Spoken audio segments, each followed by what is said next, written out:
Mercedes seems to have already started recovering from the bombshell that Hamilton has dropped on them by announcing his departure to Ferrari. And when it's safe to say that it's not going to be an easy job for the rest of the grid, it's surely something that will decide whether the team will continue with its competitiveness or will enter a rebuild mode.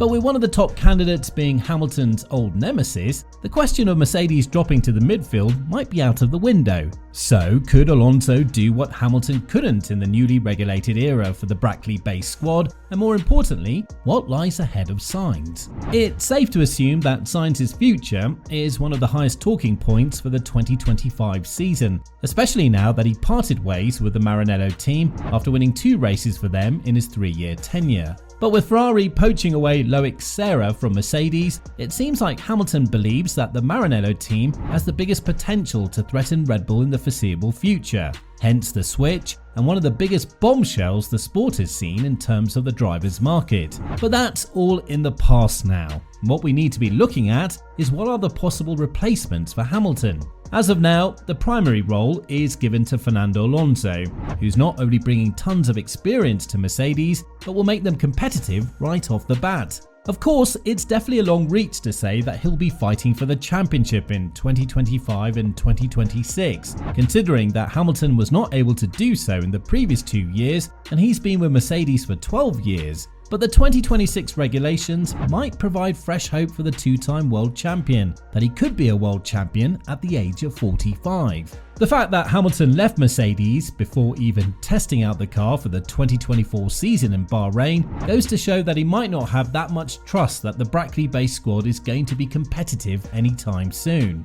This is why Alonso would also be wise to consider the offer from Mercedes, now that there aren't not many hopes lying in the Silver Arrows that they could be challenging Red Bull much more frequently at the front. Still, he's bringing a lot of his brand with himself, which is definitely what Mercedes needs right now after their stocks have plummeted from the move that Hamilton made. On the contrary, Ferrari's popularity has arisen, and if he completes the challenge of winning the 8th record-breaking championship with the Maranello team, it's safe to assume he would be the GOAT in the never-ending debate in Formula 1. But let's get back to our topic, which is the replacement of Hamilton in Mercedes. Apart from Alonso, the Silver Arrows have also paid a lot of attention to Sainz, the driver who was effectively replaced by the 7-time world champion. His experience is not something that should be underestimated, and although it's much lower than that of Alonso, his longevity and brightness could definitely help Mercedes prove that they can still produce championship-winning cars. But Sainz, unfortunately, does not hold the same value as Alonso and is not as popular as his compatriot. So for a team of Mercedes caliber, it's not 100% sure that the move to bring the driver who was effectively forced out of Ferrari is going to be a bright one. If you think about it, Mercedes would look like the team that picked up the castaway from the team that made place for the 7-time world champion. And although any other outlet on the grid would have done exactly what Ferrari did, it's still kind of a negative spotlight when it comes to the Sainz to Mercedes scenario. Mercedes, luckily, are not out of options. They have plenty of drivers they can put in the seat next to Russell, and one of them is Alex Albon. The impressive season that the Thai driver had with the Williams car spoke volumes as to where his priorities lie in the foreseeable future, competing for race wins and championships. Compared to Sainz and Alonso, Albon is bringing the least amount of brand with himself, but the hype that he has around his name and the single-handedly carried season for the Grove-based squad are more than enough proof that he does have what it takes to win races and compete for a championship. Albon's time in Red Bull has put a bit of a dark spot on his career and his resume when it comes to being teammates with an alpha male of a driver, something that Russell would definitely be in Mercedes after what would be a 3-year stint with Mercedes entering the 2025 season. Nonetheless, Albon is not afraid of a challenge, and it's worth mentioning that Red Bull were not at their most competitive peak when he joined them, and being teammates with Verstappen is nowhere near comparable to being teammates with Russell, with all due respect to the Brit.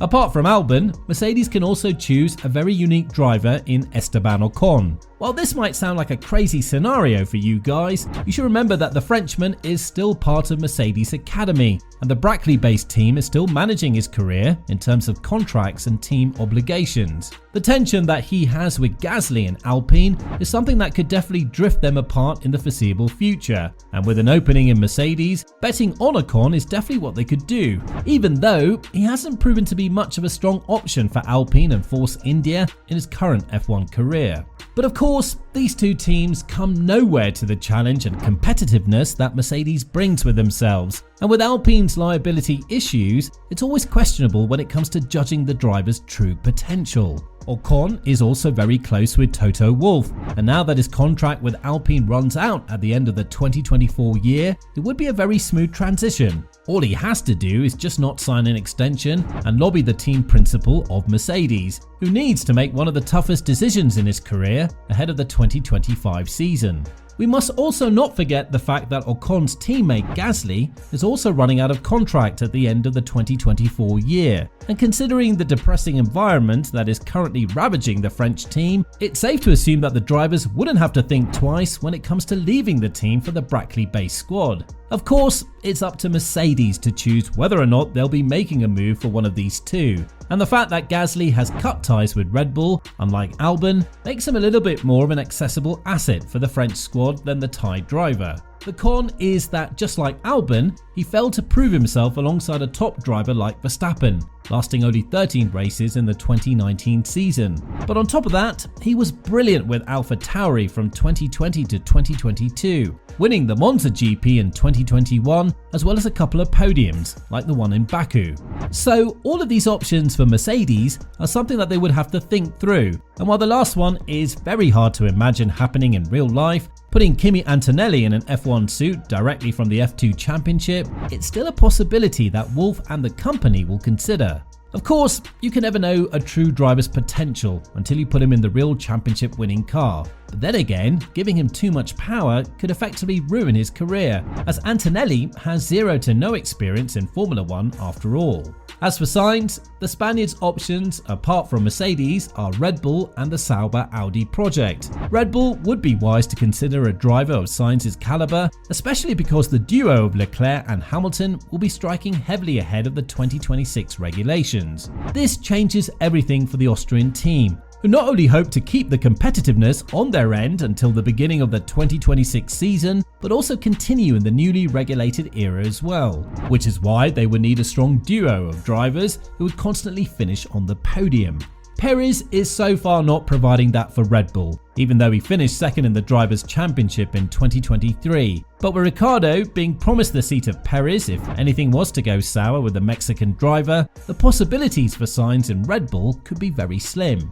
This is why Sainz could be very well focused on the new project with Sauber and Audi, which would put him in a very bad position for the 2025 season, given the fact that stake F1 Sauber would be a midfield team at its best, and Audi won't be competitive straight off the bat in the 2026 season as well. But here, he would have the freedom of being the number one driver of the team, something he desperately tried to prove in Ferrari, but hasn't done so due to the competitiveness of Leclerc being too much for him to beat, and due to Ferrari always being more prone to their superstar of a driver. With this in mind, where do you think Sainz and Alonso would end when all the dust settles down? Let us know in the comments down below.